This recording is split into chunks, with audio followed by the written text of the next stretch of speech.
chilly start, but we're rebounding. Sunshine out there. It's nice and bright, but it's a lot of wind out there, so there's adding a lot of chill to the air. But a nice afternoon coming up, not certainly as warm as yesterday afternoon was, but during yesterday afternoon, of course, we started cooling off and getting some of that rain.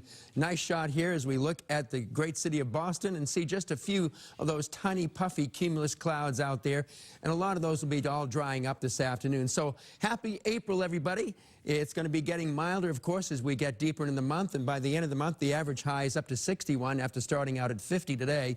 We're looking forward to, of course, the daffodils, the cherry blossoms, the forsythia, all the tree pollen, and a lot of sneezing going on for a lot of folks this month. We'll keep you posted with the pollen counts. And, of course, the increase in daylight by 79 minutes. By the end of the month, we have 14 hours of daylight. I always like going in that direction.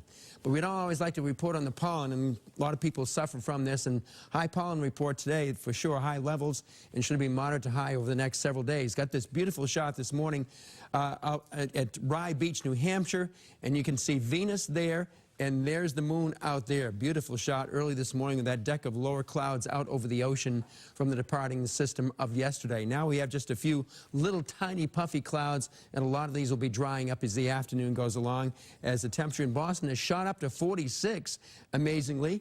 It should have stopped around 45, 46, may go up a couple more degrees, and out in Worcester Hills it's only in the 30s, but many areas it still feels like the 20s to 30s because of all this wind, which continues to gust up to 25 to 35, even almost to 40 miles per hour in Boston. That wind should be decreasing a little bit as we get deeper into the afternoon. There we can see some of those little puffy clouds coming along, but again, the air is drying out, so a lot of these clouds will be disappearing as the afternoon goes along. And then later tonight we'll have temperatures falling down in the 25 to 30 range. Definitely is going to be on the cold side, but the wind will be subsiding. And then we bounce back up to about 50 or upper 40s over southeastern Massachusetts. Tomorrow, these will be highs across the nation, warming up a little bit tomorrow. Looks like this system down in northern Florida is going to turn into a storm and come up the coast. We won't have it tomorrow. It'll be nice and sunny most of the day till the high cloudiness comes in. Starting in the afternoon, we'll see more of that showing up. And there comes a storm coming right up the coastline. It's not going to be a direct hit. We're going to have the northwestern flank of the storm.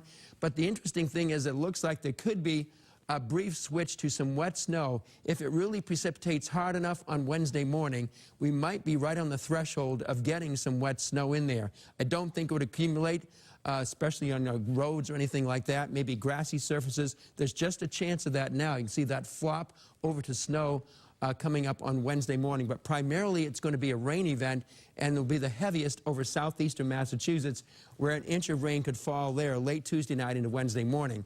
So even if it does snow, or there's wet snow in the air Wednesday morning in some spots, maybe showing up on some grassy surfaces, by the end of the afternoon it's almost up to 60. So that's what it's like in April. It can be crazy one minute and crazy, just as crazy the next minute.